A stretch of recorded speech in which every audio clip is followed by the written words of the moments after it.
If the British Empire and its Commonwealth last for 1,000 years, men will still say this was their finest hour.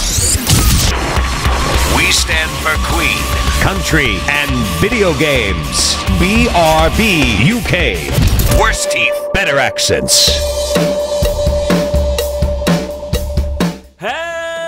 Hello and hello and hello and hello and a no and a no. Why no? It's football's coming home.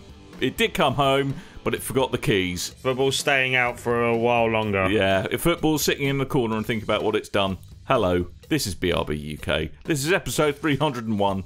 I am Dan, one of your hosts, recovered after the Choose Your Own Adventure-a-thon that was episode 300, and I'm now unable to do anything where I'm not prompted for and given a list of options.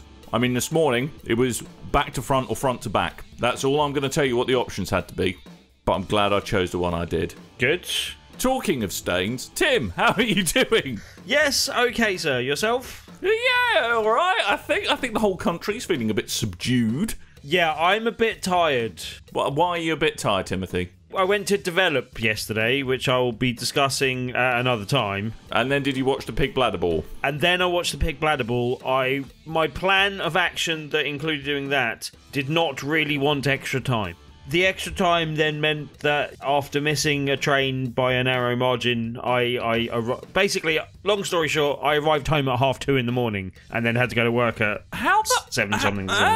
So you missed a train by a narrow margin. There A narrow morning. A narrow Just a morning. Small morning between me and a train. Just the tiniest of mornings. How did this end up? What? Because the match finished at 9:30. Yeah, but then I had to get back from Brighton, where Develop was. Right. We got on a slow train because that was the one that was available. That took its time. By the time we got to London, no tubes. Well, this story's getting cooler, so I'm just going to interrupt for a moment to introduce Coleman. Coleman, hello! Hi! Episode 301, more like 3 in the morning, came home one Tim Hibbs. How are you doing, Coleman? The football is over. I'm good. Well, we've still got the second best loser medal to win. Yes, but at least no one's blocking traffic, smashing up ambulances, falling through bus shelters, vandalising the local IKEA. As stupid as that all is. Really? People vandalised IKEA because Sweden, right? Because Sweden, yeah, after the Sweden match. Oh, what a bunch of idiots. I don't want to in any way congratulate or do that, but that is so stupid it kind of comes out the other side of stupid into nearly like... No, it's still vandalism. Go stupid. Yeah, just getting a bit more serious than either of you two want to. Boys did us proud. As much as we are out at this stage, we did well for a young team, and I have pride in England and their football team again. This is a good thing. I don't have much pride in English football fans, especially after travelling home through a crowd of them yesterday. Well, they could learn a thing or two from Gareth Southgate, if you ask me. Yes. Waistcoats. That's Waistcoats. What it's all about. Slap a waistcoat on anyone, and you go from instant penalty missing loser to international hero of the highest order. Actually, I saw I was looking on YouTube and I saw the old Pizza Hut commercial where he was just after he messed up Euro 96. Oh, right. And it was basically just trying to get the word miss in as much as possible. So like a girl walked past and went, miss. Goes like, sod off. I have a question. Yes. So when you're on YouTube looking up Pizza Hut adverts, is it because that came into your mind and you thought, I'll look up that advert? Or do you just go online looking up old adverts? No. I googled Gareth Southgate Euro 96 is what I googled. Okay. So there we go. What I YouTubed. Can you Google on a YouTube? I don't know if you can. Anyway, that's by the by. Technically, YouTube's search bar does use the Google algorithm. I think you'll find. I think you'll find, actually, they use the Alphabet algorithm now because both of those are subsidiary companies of Alphabet. Good. So, news. Not a lot of news. Not a lot of news, but what there is a bit of a humdinger. Yes. Good. Guild Wars 2. This kind of blew up this week. That's a video game. Still Video kind of games going on. Often have script writers, okay? Okay. Script writers, as many other people have, they are in possession of Twitter accounts, which I've got the usual views of my own, nobody else's, yada, yada, yada. So I'm just laughing because this is like story time with Dan. Yeah, it is. So sit down and shut up, Timothy. All right? I wasn't saying comfortably. No, in your corner. So, all of this blew up after Jessica Price, one of the writers of Guild War 2, tweeted the following. The dirty secret is, I'm not sure if it's possible to make a RPG or CRPG character compelling, because people have different expectations about what that character will be, as opposed to a pre-designed character in a single-player game. This was during an AMA that she decided to hold on Twitter. Yes, indeed. So she said, hey, look, come ask what you want, yada, yada, yada. So there was somebody who was participating. It's called, I have no idea how to pronounce it. I'm going to call him Derar, is what I'm going to call him. Good. Deror. Deror. He's a YouTuber. And he's also involved in content creation with ArenaNet, who are the developers of Guild Wars 2.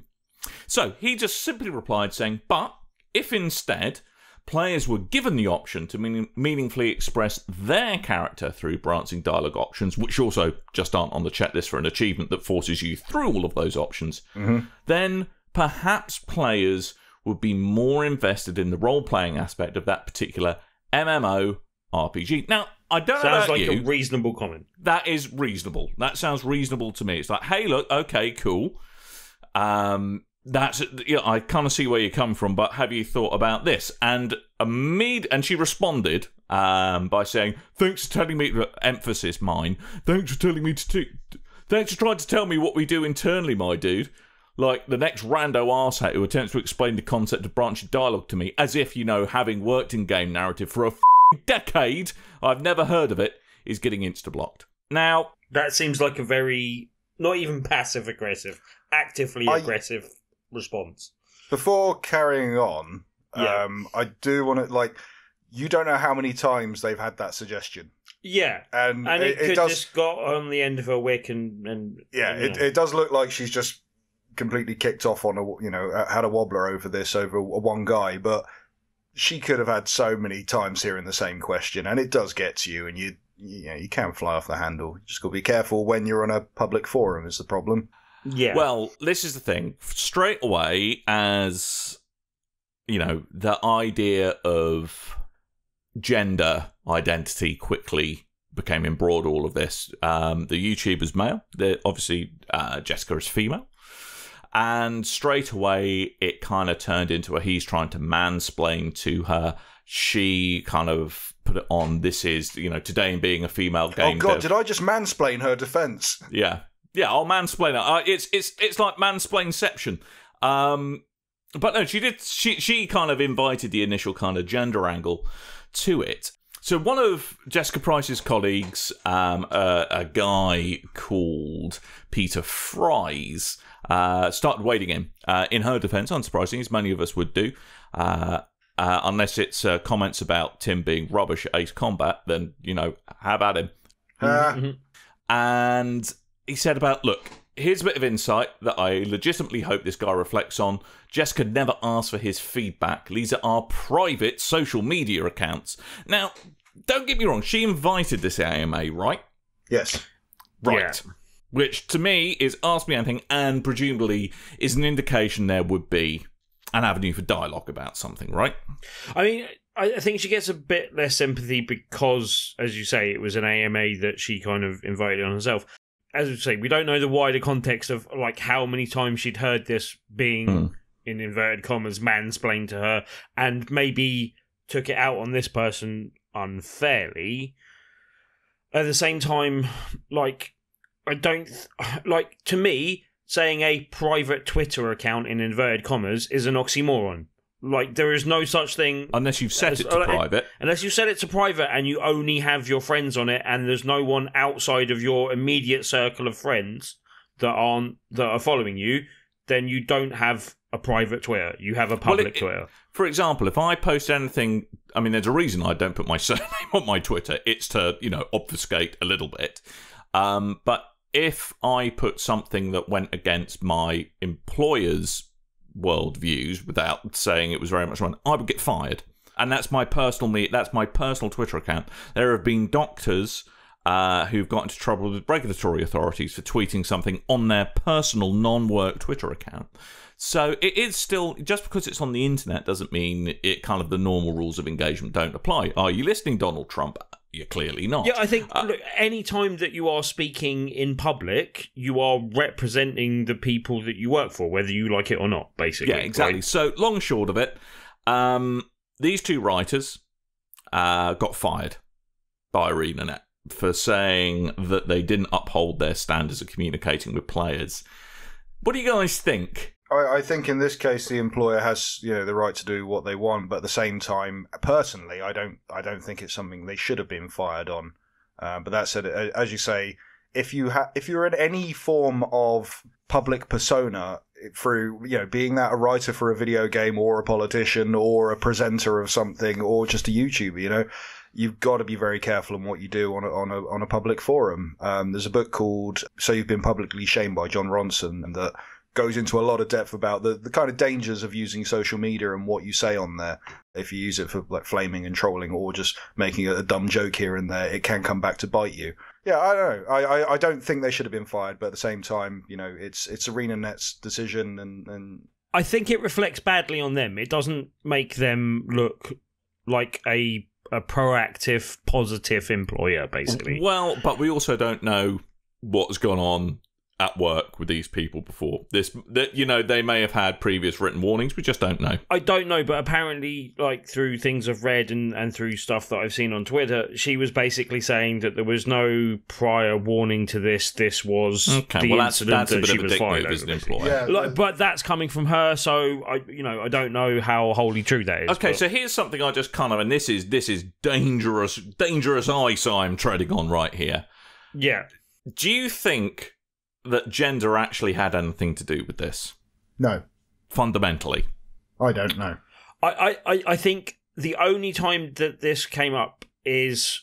The only time that gender was relevant to this being an issue was the fact that she may have felt that she was being mansplained to again and therefore reacted a bit more harshly than she might have done if a woman was saying the same on thing. that side, yes, but the reason for the for the sacking, but the reason for the sacking, no. No. But then look again, we don't know the ins and outs of the workings of this. Could have been an excuse to get rid of someone that they didn't like for other reasons. It could have been the whole thing. We don't really know exactly, the ins and outs of it, and I don't think that's something that we'll ever hear, other than hearing her side of the story, which you might have to take with a pinch of salt. Like, I'm not saying that she is lying, I'm just saying that we have no proof either way, basically. But there's something we can all learn from this debacle, is there not? I'm going all Jerry Springer here. It's Dan's final thought.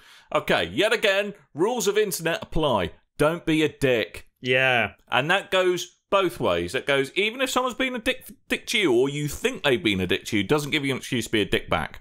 Also, this does seem to have fueled and set off a spate of developers being contacted by what seemingly seems to be mostly men complaining about female developers, basically. That seems to have... What? There seems to be a bit of a chain reaction, and I've seen other people getting complaints about them to their employers. I personally don't see why one's gender or any other personally identifiable characteristic would have anything to do with their ability to develop a game or not. No, but it's not that. It's more people complaining, this person's a militant feminist and isn't representing your company well online. Oh, right. That type no, of thing. sod that. Hey, Tim, you're the director of BigRedBarel, right? Yep. Right, okay, I'd like to complain about one of your employees. It's called Dammit Coleman. Oh, no. Right, okay. What's your complaint? Keep sending sexy tweets to Dan. He's just a bit of a twat. He's an internet twat. Guilty. Is what he is. He's a Tinder twat. I am a militant feminist as well. Yeah, he's a bald militant feminist, is what he is. I don't like the way you're mansplaining about my baldness, Dan. All of that may be true, Dan. Right, okay. But I believe that until we've dealt with the real elephant in the room, we can't even move on to Coleman. Mate, you mocking my size again? No. Yes. But no, the elephant in the room being, like, you know, we've got to deal with the attitude of MC Scrobble and how much attention that he is attracting. What's that? What, MC Scrobbler Doubler? He's a goddamn liability. Yo, Yeah. it's your boy, MC Scrobble Double. I mean, just the air horns alone. How you doing, my friend? Any seriousness of this topic now has been ruined. Good. we should move on. That's the Scrobble Double. Why did you bring Scrobbler Doubler into it? Is that we're on the verge of having a serious conversation now? It's gone too long. Serious conversation alarm went off. Yeah, exactly right. The Scrobbler Doubler. That was the only headline we had. That was the only headline. Y'all want some points of interest? I would love a point of interest. Okay, well, we've got a few announcements. Subnautica, that is heading to the PlayStation 4 sometime in the holiday period. Hey, Tim, do you know where I'd like to be? Under the sea? Yeah. That's In a an good game, octopus's apparently. garden in the shade? Or in the gardens between said things. So, Subnautica, or if you're Kev, Subnautica. Subnautica. Not so always well naughty. I have a question. Yes. If James Bond was in his Lotus car that was also a submarine and was having fun times with a lady, would that be a sub-naughty car? Yes. Yes. Brilliant! Good. I want one. Gardens in Between, that is coming to the Nintendo Switch in Q3 of this year. I can't wait. That looks I banging. have a question. Yep. What are the gardens between? I don't know. God damn it. But the game itself is very beautiful looking and cel-shaded, and it's a puzzle game, and it looks really lovely, and I want to play it. Okay, well, you do that, Coleman. Bandai Namco, they have announced that they're bringing Tokyo Ghost Re-Cool. Re-Space Cool. What? Have a word with yourself, Bandai Namco. Sorry, it's called Tokyo Ghoul Re-Cool to Exist. Oh, no. Shove that right up your ass. That's ridiculous. Like, is that a new game? It's based on an anime, I believe. I'm having difficulty working out that exists. Yeah, it's based on an anime, and we didn't know if it was going to come out in the UK Good. or if it was going to be Japanese only. They have announced it's going to come to the West sometime soon. No date yet. Warframe, you're hiding under a rock and you've missed this news this week. That is coming to the Nintendo Switch. I have no idea how the hell that's going to run on that. I really don't. Well, the port's being dealt with by Panic Button. They're the guys who dealt with the Wolfenstein 2 port for the Switch. Oh, they also did the Doom port, didn't they, I think? Yeah, I think it was them as well. I'm not 100% on that. Because they have managed to coax some pretty incredible graphics out of the Switch, bearing in mind it just runs on a NVIDIA Tegra processor. That is, you know, if anyone's going to do it, they will. But man, Warframe is it's one of those games where I think a couple of episodes ago I said I tried to dabble back in it, but it just seems to go out of its way to make everything as confusing and as obtuse as possible. It's very weird. It released on PC. That was like 2013 on PC, wasn't it? Then 15 for the consoles. Yeah, and it's had several kind of reboots since then, and is a very different game now than what it was. As of yet, no release date. But some things that do have release dates. We've got Darksiders 3. That is going to be released on the 27th of November for Xbox One, PS4, and PC. Right. Along with the regular game, there are going to be 2 premium editions. Oh, what a surprise. Love a premium edition. I love it. I love a premium edition is what I love. Well, this is interesting because THQ Nordic haven't been known for doing the big box specials. So this is like this is their first big game since they've taken over the THQ licenses. So the first premium edition is going to be a collector's edition that will contain an 11-inch tall Fury figurine, a premium box, a steel book, an art Premium book. box? Yeah, premium box. Wow. An art book, a soundtrack, and exclusive Armor Deeds DLC that apparently doesn't affect the stats of the character I have at a all. question.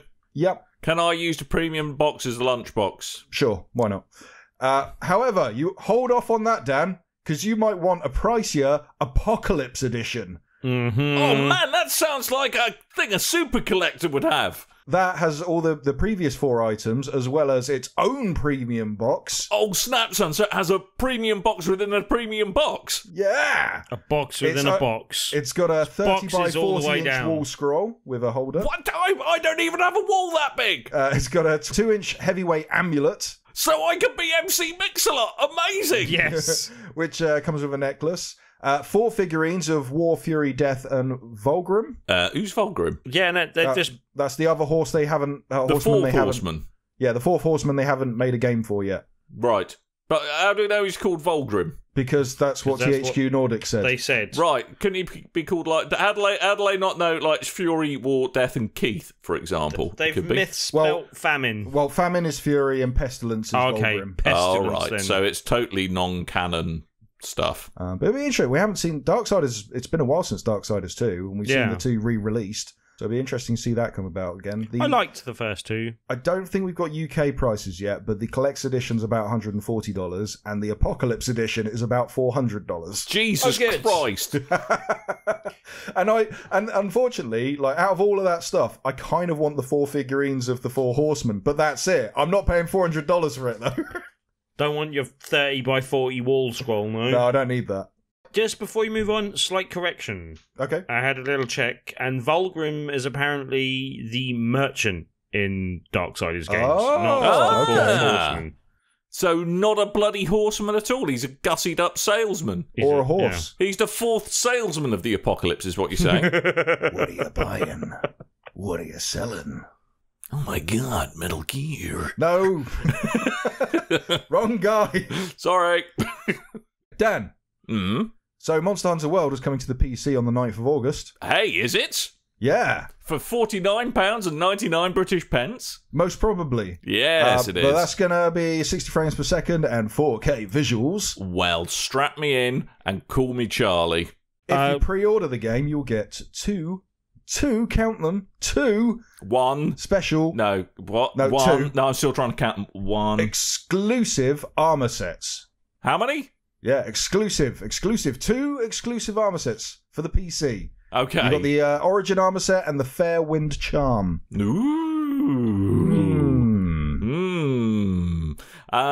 Yeah, 50 quid seems expensive for a game I already have, says the man who's bought Destiny several times. That's fair. but I have a feeling Kev's probably going to want me to pick this up. I need to go back to the PlayStation version, but I don't know. I've got too much to go on at the moment. Yeah, well, that's the thing as well, because I'm fairly sure this will, unless there's anything hugely, massively different, I've kind of got a feeling this is something that probably will drop in price in not too long. So 5 years on from its initial Kickstarter campaign, the Metroidvania title Chasm will arrive on the PlayStation 4 and Vita, cross-buy, on the 31st of July. Ooh! If you have bought early access or you have picked the game up on through Kickstarter, you can play the full game on the 16th of July.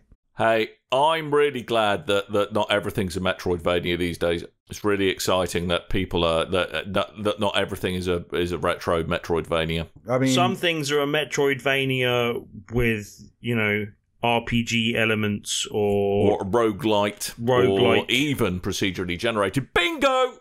Don't forget pixel art. And the pixel art. And the pixel art, yeah.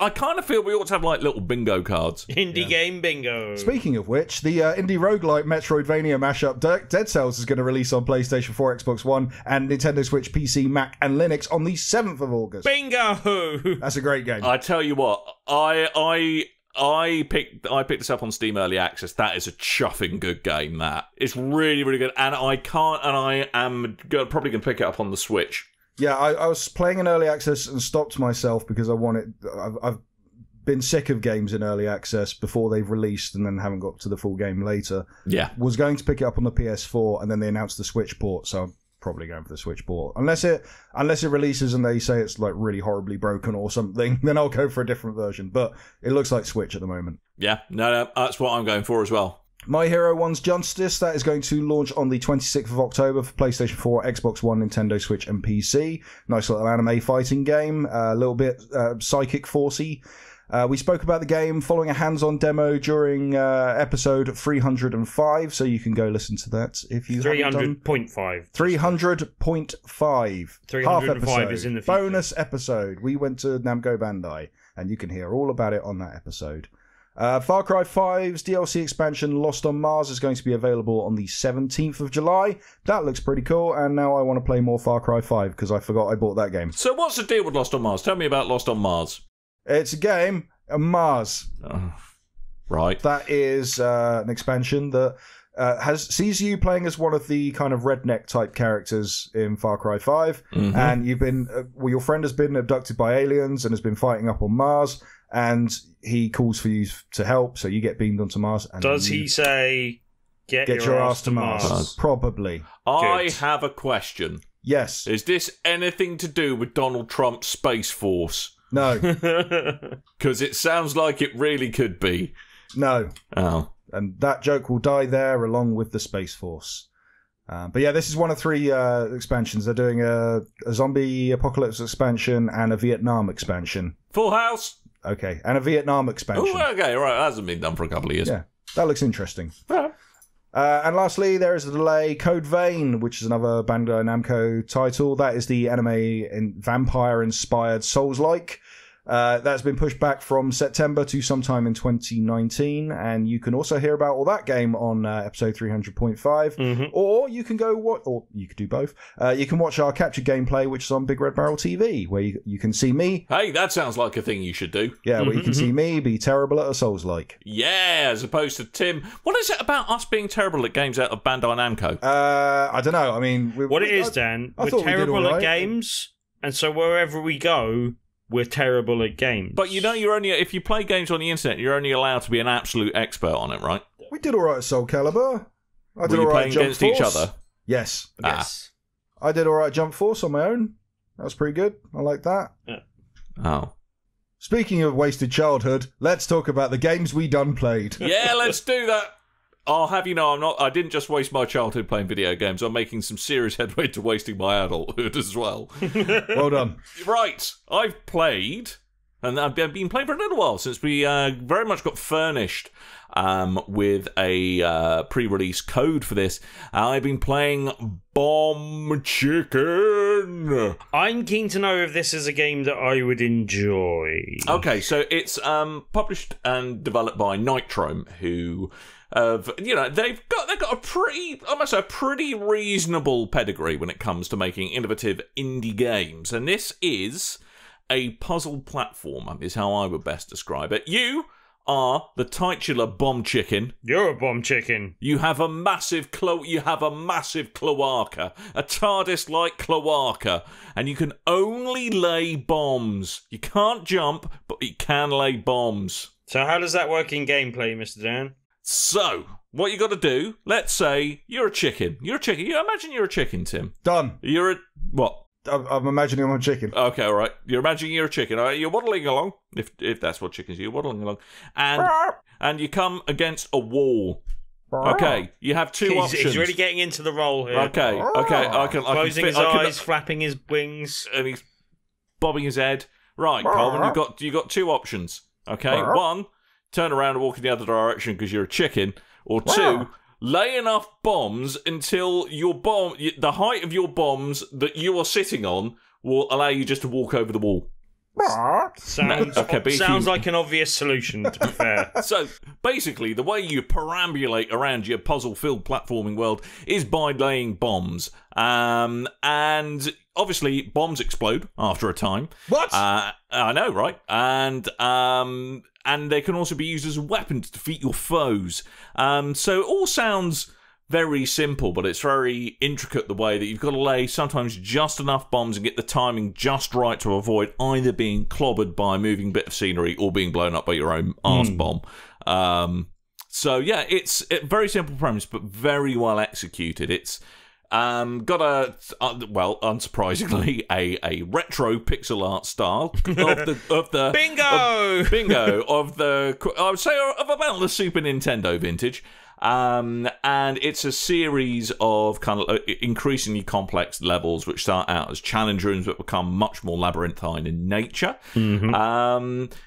It's got some rough edges, I'm not going to lie. And this might just be them trying to evoke a bit of a retro thing, but let's say you accidentally move back into the screen you were previously in. So let's say you've gone through one particular room and you've gone out the other side. Screen pans to the right, so to say, hey, here's the next room. If you accidentally back off a bit, that resets everything in both rooms. That's the only thing that does slightly naff me off. But that being said, this is a really fun, unique game that it's got real kind of nice pick up and play, just have a bit of a mess about. It does get really bloody hard, I'll tell you that much. And it's, as with many of these things, an awesome fit for the Switch. Or it is also available, I believe, on the PC as well. I don't know if it's coming to other consoles. But it's, a great fun game. It truly is unique. And, I've had a right giggle playing it. I have a question, Mr. Dan. Yes. I like the art style, and I like the look of the humour from what I've seen of like the trailer and stuff. I'm a bit. Does it come down to kind of trial and error a little bit in terms of finding your path through the level and the optimum path to do so? Or a little bit. I mean, but you kind of once you get your head around it, it actually becomes quite instinctive. You go, right, I probably need I've got enough room to lay 2 or 3 bombs to get me over this particular obstacle, but not mean that I end up walking into the path of this enemy or getting skewered on some of those pesky wall spikes. So it's more like sort of timing based puzzles than sort of heavy platforming or anything. Yeah. Okay. Yeah. Okay. And I have to say that I've had a lot of fun with it, and it really is a great fit for the Switch. And I kind of thoroughly encourage people to pick it up and have a little look. Good. Tim. Okie dokie. What do you want to hear about first? I've got battling robots or battling robots. I want to hear about battling robots. Well, I want to hear about Assault Gunners. That one. Oh, you want to hear about Assault Gunners? Okay. Right, now, Assault Gunners HD is a game that originally came... You lose, Coleman. Originally came out on the Vita, but only in Japan. So this is a kind of reissue of that. I think it's been polished up a bit, but it's the first time it's been released outside Japan. It's very Japanese in kind of its game structure and some of its styling. It's basically a kind of mech battle game type thing. You're in just kind of levels, arena type things, and you've generally got to destroy waves of different bad guys, occasionally coming up against bosses, and then you kind of unlock more parts that you can kind of build mechs with. And it's one of those things where, like, graphically, it's not massively impressive. Obviously, being a port from the Vita, it kind of looks a little bit dated, even though I think they've polished up some areas, particularly the kind of in-between level stuff where you see your mechs and the different designs of your mechs, basically. Do you know what it reminded me of, looking at it? It reminded me a bit of Virtual On. Okay, I never played that. I saw it, but yeah. It's kind of like, especially in the kind of as I said, the graphics of the things when you're outside the level, it looks like really nice and shiny and look quite cool mechs.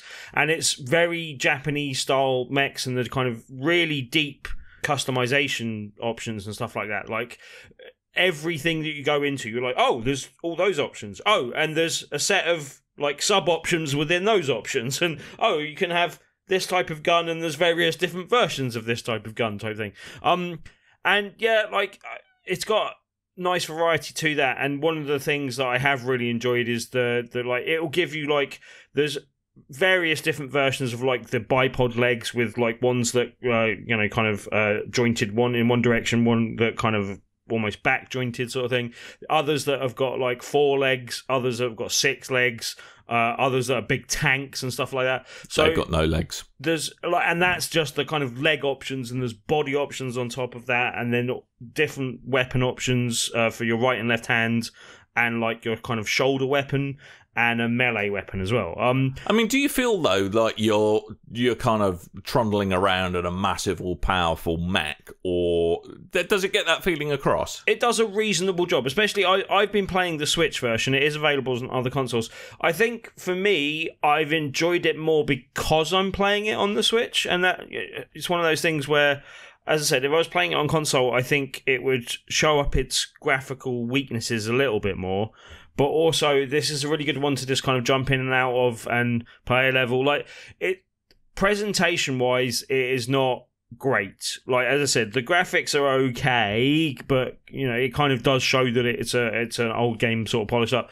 But where it is let down in terms of presentation is the kind of when they're presenting the story and the levels and stuff like that. It's literally just scrolling text on a background that then kind of goes away. The only thing I liked about that has been able to actually have control of the speed that the text moved, so that I could actually read it at my own pace. Anyway, but generally speaking, it's a game that has its faults and is not great in a lot of areas, but I really, really like it. Like, to the point of possibly loving it, to the point of playing a bit too much of it this week, to the point of checking out how much, because I got the kind of the base edition type thing, but you can get like a bundle edition that comes with extra DLC type stuff, and I'm probably going to pick up the DLC at some point. I like it that much type of thing.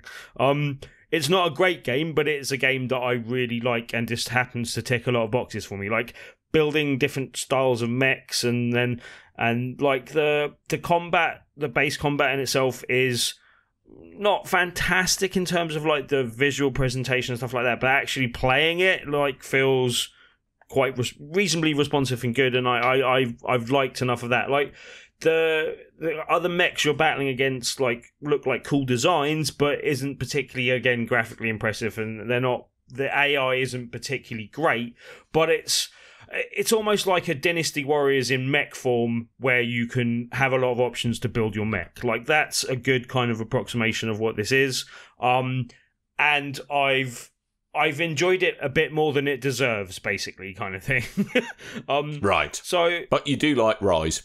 That is true, Dan. All true. But yeah, if it was a full price game, I'd have difficulty recommending. But I think and it may have been discounted at launch, and I'm not sure how long that continues. But I think the one, the base edition was like $9.99 or $8.99, I think it was a launch. But then, and then the DLC is like £4 basically. That sort of price, there's quite a lot of gameplay. I think I've probably had 8-10 hours out of it already. Still got a bit of the game to go. And still could go back and play some more. They've also added some... I think it was probably part of the original game, but there's some sort of survival kind of, wave-based type stuff that you can just do a few different levels of. And all of the things just, unlock lots of options, and there's quite a few cool options in terms of what you can build and how different you can make the mechs as well, basically. So the other thing I didn't mention is there's you and a team of 3 other mechs, and you've all got slightly different classes. I tend to stick to the attacker class, which is the one they stick you in to start with, but you can mess around with that, and you've got a team of 3 that kind of fight alongside you, and you've got different commands you can give them as well, basically. So as I said, not the best game in the world, but one I've been really enjoying. So yeah, good. Marvelous. Good. Can I do one? Yes, you do one, Mr. Coleman. All right. So, do you guys like kart racing games? Hey, Yes. I love kart racing games. All I wish... Do you know what I wish with a kart racing game, Coleman? Yeah. Do you know what bothers me about Mario Kart? Mario? Is it that there's not enough fruit? His moustache. Oh, those poor bananas. They're never given a chance. Never given a chance. They're always the bridesmaid, never the bride. Always getting thrown out of carts, but never. No one ever thinks of them. They got the cute little faces with the little smiley faces, and they don't get to drive a cart. And all I want is for a banana to drive a cart, Coleman. That's all I want. Well, you're going to be disappointed then. So this is called All-Star Fruit Racing, and no fruit-based vehicular madness. No, you play as women who look a little bit like Bratz dolls, who are themed around fruit. So they drive cars that look like they have the color schemes of watermelon or orange or apple or banana. Yeah, I don't understand why. But anyway, yes, this game's called All-Star Fruit. Can I just say, this is not sounding great so far, but continue to try and convince me. So All-Star Fruit Racing, as the name suggests, there is some fruit-based stuff to this. The tracks and the cars mainly are all fruit-themed, and the racers that race the cars are slightly fruit-themed in that they are toned to the different fruits. So say there is a character called Coconut who drives a coconut car who has white hair. There is a woman who drives a banana car and she wears a yellow tracksuit. Of course she does. Yeah, is she called Banana Man? No, I don't think they've got. But I think they've just got normal names like Sarah. You know, they're not called like Banana Woman. What she could be, you don't know. No, they're not. You know, it could be a bizarre. It could be a bizarre. No, it could be a bizarre reversal where her real name is Banana Woman, but her showbiz name is Sarah. Eric. Right. There's a cherry woman that I really don't like as well because she's tiny and has like obnoxiously red hair. Just something about her gets on my nerves. Anyway, yeah. So this game, it's a kart racer, but it's a very simplified kart racer. There is no kind of Mario Kart. Don't mean a fruit kart racer.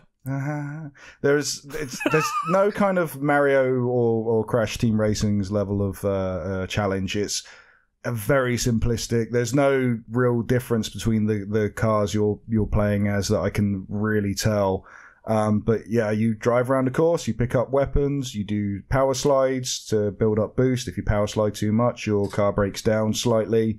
But it's something about it doesn't feel right. It's kind of got that feel of, did you ever play the games, the James Bond games on the PlayStation 2? And you'd have like a random frowning driving level. Yes. Oh, yeah. Yeah, and it just felt like it was very mushy and disconnected. No, well, not really that.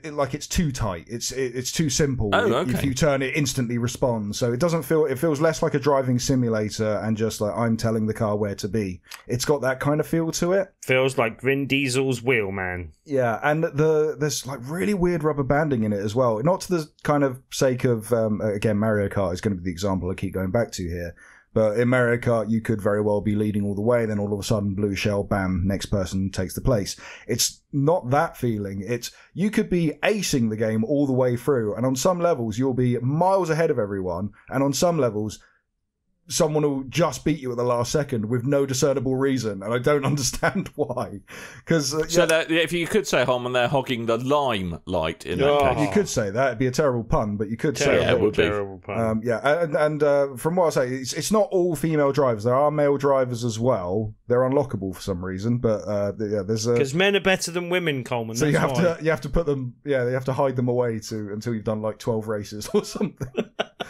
But yes, this seems a shame, Coleman, because this was one you were looking forward to a bit, no? Yeah, I do like myself a kart racer, and since playing Mario Kart on the Switch, I was originally looking to get this on the Switch, but I got sent a code for the PlayStation, so I went PlayStation instead. Has single player, has online play, and has split screen co-op as well. Oh, sorry, split screen versus as well. I've not tried any of the split screen yet. I've only been playing it in single player and online, and it's just not really grabbing me. It's a shame where I could be playing Mario Kart on a handheld and then I come home and boot up the more powerful console and this is what I've got.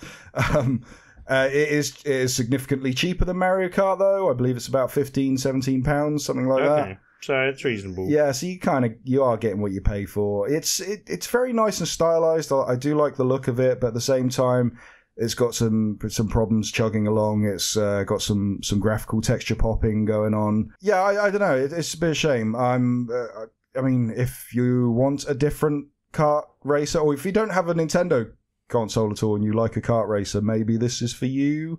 But it definitely seems geared more towards younger children, but at the same time seems a bit too hard at the same time at certain places. I don't know. It's a hard one to put my finger on. Whether I don't hate it, but I'm not crazy about it. No mod nascent racers is what you're saying. No, don't. That game was vastly overrated. I liked that game. I liked creating characters and cars. I like that. I like the creative bit, but the actual gameplay was awful. Yeah, I thought the steering was awful. Oh, well, I beg to differ. But anyway. Anyway, so that sounds like it's upset the apple cart. You do one of yours, Tim. Right. Well, the other robot battling thing I played, apart from the battling robots that I played as a board game this week, is a game called Insane Robots. And now this is on the PS4. I believe it's on Steam and Xbox One I have as a well. question. Yes? Are they insane in the mainframe? Yes. Oh, nice! Quite definitely. You rammed that joke in there. But yeah, it's a kind of turn-based, which was one of the things that kind of sort of, piqued my interest about it. But it's one that I did an interview for at Resd as well. I interviewed the developer there. I think we've had the audio up in our Res special, basically. It's a kind of, turn-based combat type thing where you're completing like fairly simple circuits of attack and defense and bolstering it with some other special cards and attacks, basically. You're kind of drawing circuits, I think is the way they put it in the game, basically. But you're drawing cards almost, kind of thing, that just have attack and defense in up between 1 and 5, basically, and then like modifiers and other things that kind of affect those things. Basically, you need to complete a circuit of 2 of them to be able to effectively attack or defend. Is this Robot Yu-Gi-Oh? No, it's not really. It's really kind of like base simplified, and like the attack and defending is literally, if you've got 2 circuits in there between 1 and 5, like you might have, between 2 and 10 to attack with, and if they've got defense, then they will defend for however many numbers they have in the 2 slots, as long as they've got 2 of them active. If you've only got 1 in there, it doesn't do anything because it's not a complete circuit, basically. Okay. Coleman. But then you've also got a kind of, and I can't remember what they actually call it, but there's also like a modifier thing that sits in between the 2 and can bolster either your attack or defense, whether you're attacking your opponent or whether you're defending an attack from your opponent, basically. And often some of those numbers are kind of obfuscated and you won't see the like what the 2 circuits are. You can just see that circuit has been filled by something, basically. And then there's other sort of sort of attack and defense type things. Some that can just attack your opponent directly for a small amount of damage. And then other things that kind of... You could say you chip away at their health. But then, it's got things where you can hack like either your own circuits or the opponent's circuits. Now, basically, when you hack something, it will change their value between 1 and 5 randomly, but the more fuel, as they put it, which is just the more slots that are filled up between 1 and 5 on the hack symbol type thing, will kind of not necessarily determine the result, but will make it more likely that the result will be either favourable or bad. So if you've got like a 1 out of 5, you'd use that on your opponent because that's more likely to make something worse. Whereas if you've got a 5 out of 5, you're more likely to use that on yourself because that's more likely to possibly improve something. And like it's kind of simple back and forth, and you're just literally taking it in turns, and you've got like a certain amount of energy, and it's not... Yeah, basically, you kind of... it increases the amount of energy you have throughout the game. So to start with, you have like 1 energy, and that will generally do 1 action.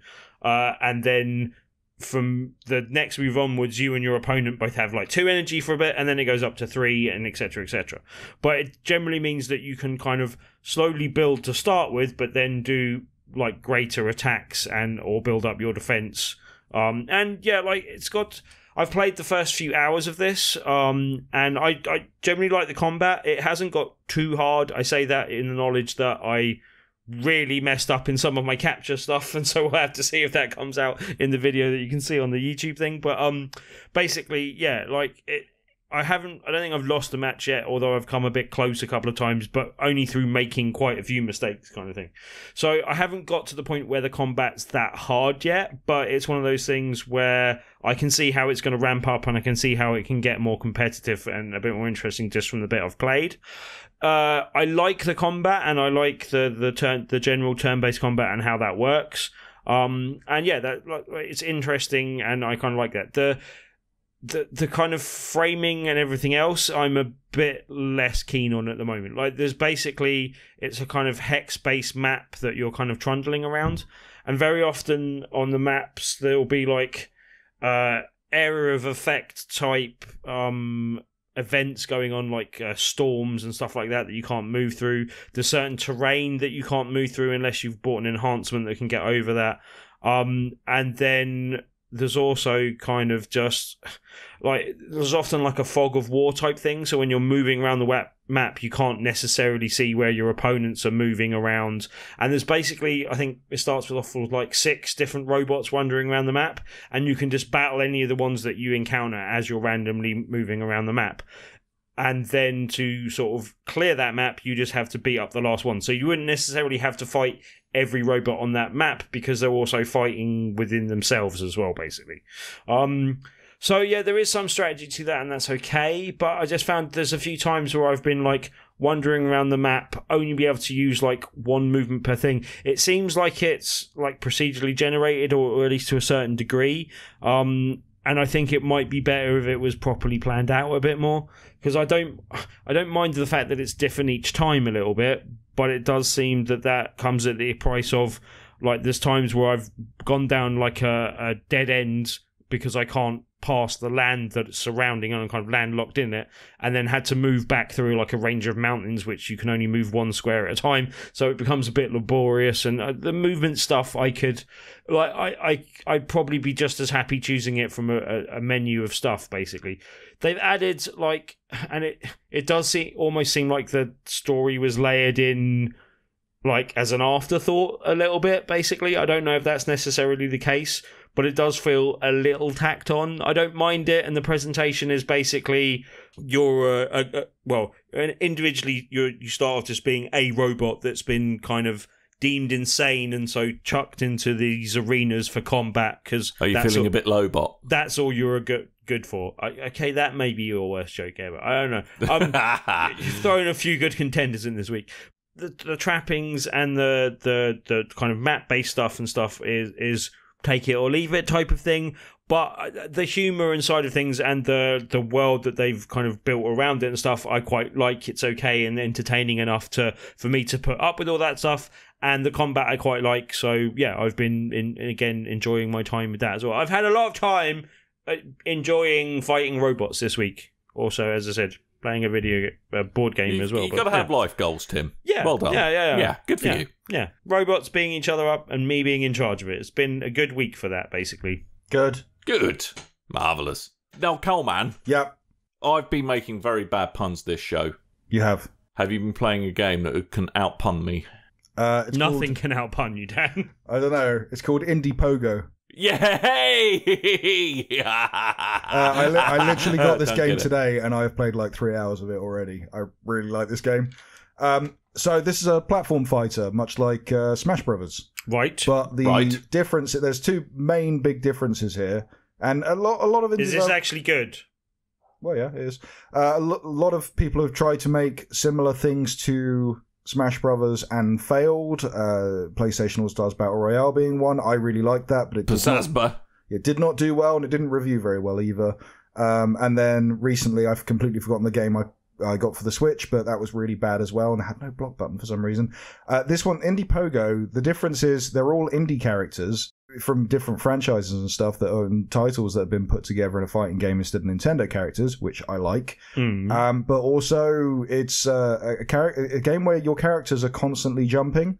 You're meant to chain attacks together by staying in the air and jumping from one opponent to another opponent in different arrays of attacks, and that's where the pogo element comes in. The more you do that, the more you get a combo, the quicker you build up your special, and you can unleash like a big power move. Now, what's really cool about it is the characters that are involved. They're all from different indie games, as I said, but you got characters from Awesome Nauts, Downwell, Shovel Knight, Jack the Ripper, Tesla Grad, VVVVVVV, Bit Trip Runner. There's loads, and it's not just the fighters as well. There's background characters, there's, much like Smash Brothers, there's trophies that have nothing to do with the game itself. The characters in the game, they're just characters from different games as well that are chucked in, much like the Cursed Wario trophy. I mean, the referee in it is from Expert Wrestling. That's pretty cool. And then, like, all the trophies are Action Henk, I remember that being one you like, Tim. Yeah. Crypto the Necrodancer. There's a bad guy in there who's from Nefarious. Pix the Cat makes an appearance.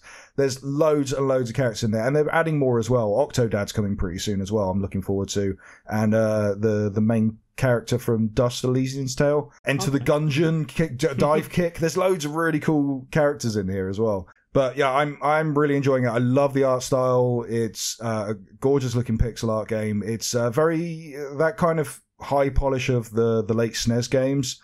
That's the kind of it brings to the table, and it looks absolutely gorgeous. I love this game, and I can't wait for them to keep updating it. It's I think it released officially yesterday, but this is a Kickstarter game. I backed it a while ago. I never received my beta code for ages, and then I didn't notice it until it got released. So I contacted the developer. I was like, "Hey, I never got my code." They went, "Oh God, sorry. Here you go. Here's a code." So I've now been playing that all day, and I really, really like it. Yeah, I'm not even mad. I'm not even angry. So what platforms is it out on? Is it just PC at the moment, or PC at the moment? I can totally see this coming to console down the line. They haven't announced anything as such yet, but immediately, like one day after release, I heard Giant Bomb talking about it, not even covering it. They just went, "Hey, have you seen this Smash Brothers indie game? It looks amazing. It's called Indie Pogo. Let's talk about that for a bit." And now I can see this getting picked up a lot, and all of a sudden, and before you know it, sooner or later, Switch, PlayStation, I reckon. Sounds like a good one for MC Scrubble Doubles and all his friends. Scrubble Doublers! All the influencers. It is good. Yeah, you're gonna. Mate, I'm gonna influence the shizness out of it, boy. The funny thing is, you can have kind of like with the hero shooters, where you get a spray or a poster or whatever they like their version of a taunt, where you slap a sticker on a wall. You have that kind of thing in this, but they're all animated GIFs, and you can have like the troll face and that sort of thing. So you can literally troll your opponents with internet memes. I really like that bit.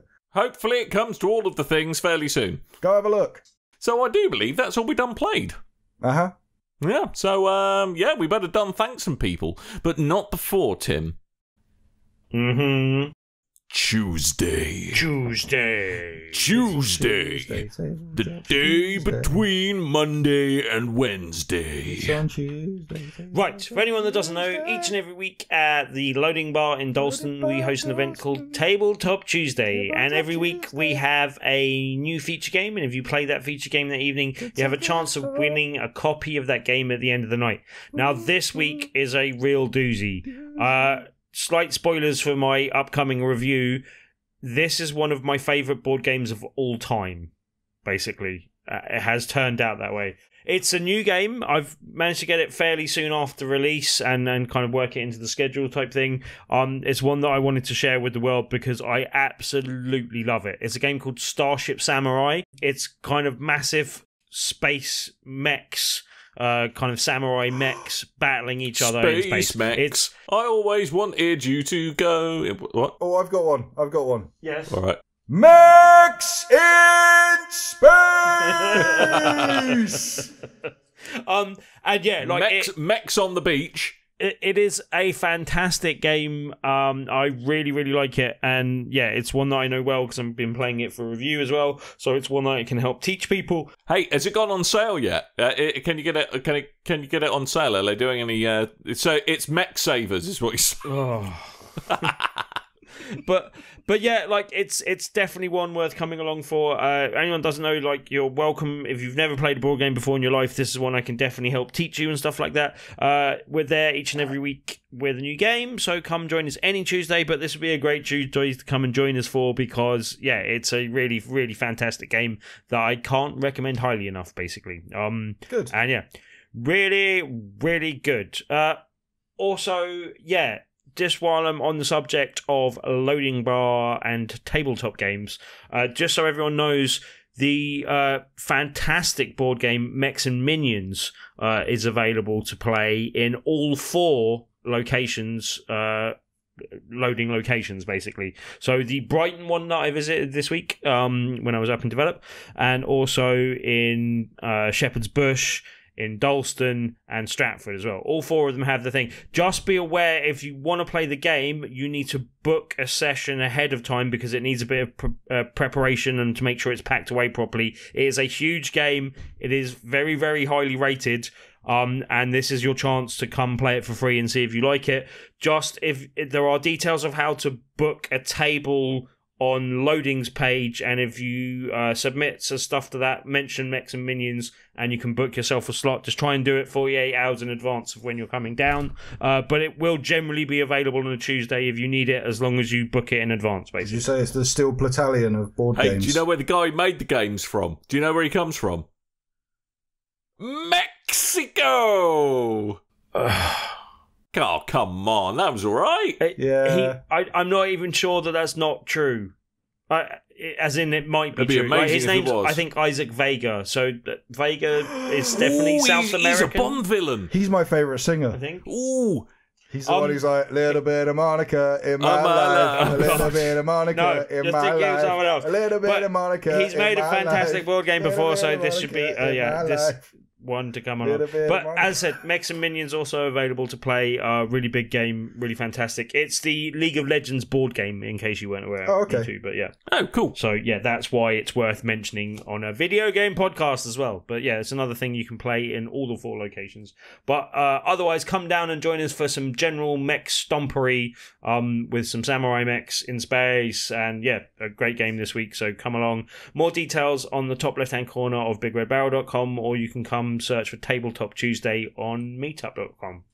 Lonabar, Dalston, Tuesday. Be there or be somewhere else. Tuesday. 17th July. Tuesday. Tuesday. A little bit of Monica in my life. A little bit of Monica in my life. A little bit of Monica in my life. A little bit of Monica in my life. Tim threw an odd sock at me. Yep. Oh, not the you, yeah. No, it's over there. I don't know why I'm pointing. Great podcast skills there, Coleman. It's a toy of the plushie of Odd Sock from Little Big Planet 3. Not he threw his odd sock at me. That would be gross.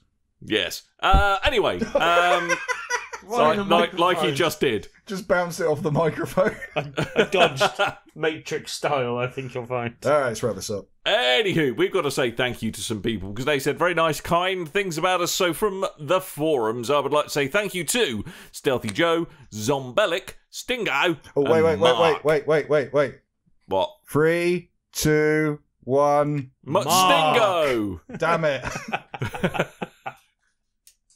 Oh, a little inside podcast joke there. But also, yeah, just generally... I really thought you were going to go Mambo number 5. Generally, we had some really nice comments on episode 300. Thank you very much for everyone that got in contact. People just wishing us a happy 300 and people just saying how much they like the episode generally, or constructive criticism where that wasn't the case in some cases, or one case. But yeah, thank you very much for anyone that commented, and thank you very much for everyone that's been listening for all these years. We don't quite know why, but it is appreciated. We are the leading podcast for the deaf. I can't believe we just threw deaf people under that. Anyway, right, but what are they going to do? They're going to complain when they hear this. Someone could tell them. Hold up, side. I don't know. Anyway, right. Thank you very much. This went way off course. Way great. Thank you very much from Twitter to Matt, Gabrielle, Andy Baines, Pete Ryan, and Norman was here. Where was he? Was here. No, where was he? Where? Was here. Was here. No, but where's he gone now? He was here. No, where is he? No, but he is. No, was here. Where's Norm? Where's Norm? But he is was here. Where's Norm? And he's not Norm. He's Norman. Where's Norman? Norman. Have we flogged this joke to death yet? Yes. Sikander. Excellent. Let's move on. Mark Fraser, Damien Cooper, big lots of love to Nelly. Yes, big hugs to Nelly. At the moment, Freya Goddard, who seems to be hanging around a lot lately around our Facebook page. Yay! Annika Prado and Daniel Curry on YouTube. Thank you very much, one and all. Yes. Yes, you're all and lovely. Monica. All the little bits of her. The little bit of Monica in my life. In your life. I'd also like to thank a little bit of Erica by my side. A little bit of Monica in my life. But a little bit of Regis is what I need, and a little bit of Tina is what I see. A little bit of Monica. But it is summertime, so I've had a little bit of Sandra in the sun. And then Mary all night long. Hey, it's Jessica. Here I am. And a little bit of you makes me your man. Little bit of Monica in my life. Are you doing a dramatic reading of Mambo number 5? Ladies and gentlemen, this is Mambo number 5. Slowly turning into William Shatner. 1, 2, 3, 4, 5. Everybody in the car, so come on. Let's ride to the liquor store around the corner. The boys say they want some gin and juice, but I really don't wanna be a bust like I had last week. I must say deep, because talk is cheap. Please tell me you're not reading the lyrics and you know them. Yeah, I really want you to I'll just have know them infinitely off by more heart. respect for you if you have you a poster with them written on your wall in like acrylic. What it was a turning point in my life. That song came out. Yes. The summer of '98. Do it. We were being crap at a World Cup. Did you? Actually, we weren't being that crap at a World Cup that year. We were being reasonable at a World Cup. I'd just finished my A-levels. It was exciting times. I was a young boy, full of the dreams of what opportunities lay in front of me before I became a soulless minion of a corporate overlord. Dan. That's middle life for As you. if you've ever been anything else, Dan. Dan. That's true. What? Dan, it's your own time What? you're wasting. That is also true. That's a good point. All right, Coleman needs a wee, clearly, so let's wrap this show up. So that's your lot. Thank you for listening. Make sure you head on over to www.BigRedBarel.com or internet/.com/thing/BigRedBarel. Go over there. Just put that thing in your intertubes and see what happens. And we should be back next week, all things being well. And yeah, so that's it. We'll be back before that, even possibly with some talk of development, but still. Yeah, but that'll be those two doing that. Probably not me, because I didn't go. You've got some puns to work on. I have got some puns to develop. Some might say. Anyway, I've been Dan. I might have been a coconut. Mm-hmm. Coleman bin I have. Yes, indeed, have you. So, until next time, dear listeners, toodle bye.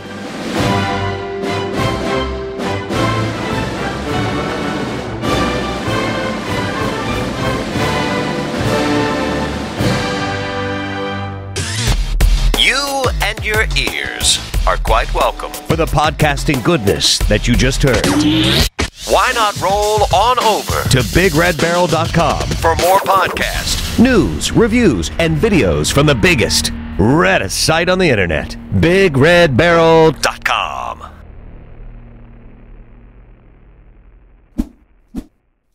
If you are watching the Soul Calibur footage, Tim is the one on the right, spamming. Mm-hmm. I'm the spammer. I'm on the one tacky. left, learning. Biding my time. That is a video of two halves.